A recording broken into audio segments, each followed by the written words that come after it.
एक समय की बात है, उत्तर प्रदेश के एक छोटे से गांव में करण नाम का लड़का अपने माता पिता राखी और महेश के साथ रहता था, जिसने कुछ समय पहले ही प्राइवेट लिमिटेड कंपनी में मैनेजर की जॉब ज्वाइन की थी।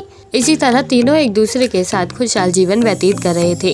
तभी एक दिन रात के वक्त करण अपने माता पिता को बताता है कि वो प्रीता नाम की लड़की से बहुत प्यार करता है और उसी से शादी करना चाहता है।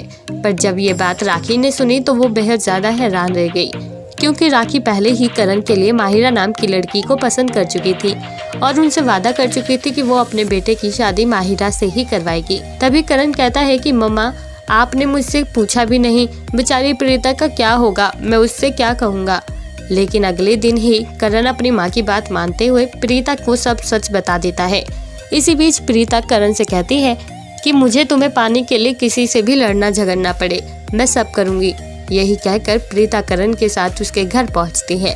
तभी अचानक माहिरा भी वहां आ जाती है और दोनों एक दूसरे से झगड़ने लगते हैं। दोनों ही करण से शादी करने के लिए जिद कर रही थी और आखिरकार दोनों की जिद के आगे करण को दोनों से ही शादी करनी पड़ जाती है। अब माहिरा और प्रीता दोनों करण की पत्नियां बन चुकी थी। जब कभी माहिरा की बात मानता तो प्रीता चिढ़ती और जब कभी करण प्रीता की बात मानता तो माहिरा का बुरा हाल हो जाता। दोनों ने करण को पाने के लिए घर का काम करना भी बंद कर दिया था। राखी की भी तबीयत खराब रहती थी।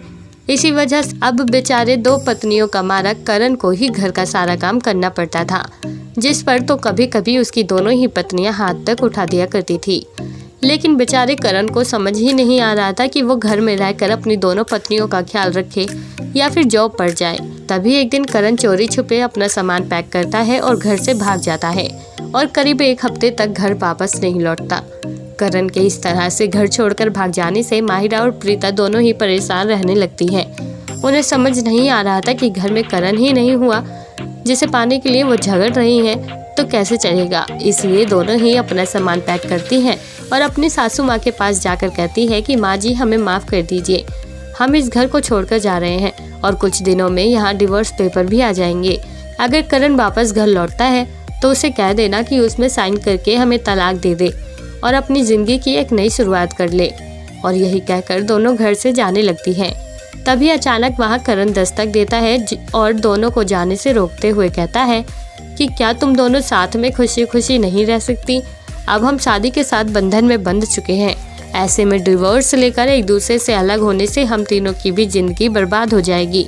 अब आखिरी फैसला तुम दोनों को लेना है। बस यही कहकर करण चुप हो जाता है। तभी माहिरा और प्रीता एक दूसरे को गले लगाती हैं और करण के फैसले से सहमत होकर एक दूसरे के साथ खुशी खुशी रहने लगती हैं। तो दोस्तों, करण की जगह अगर आप होते तो आपका क्या फैसला होता?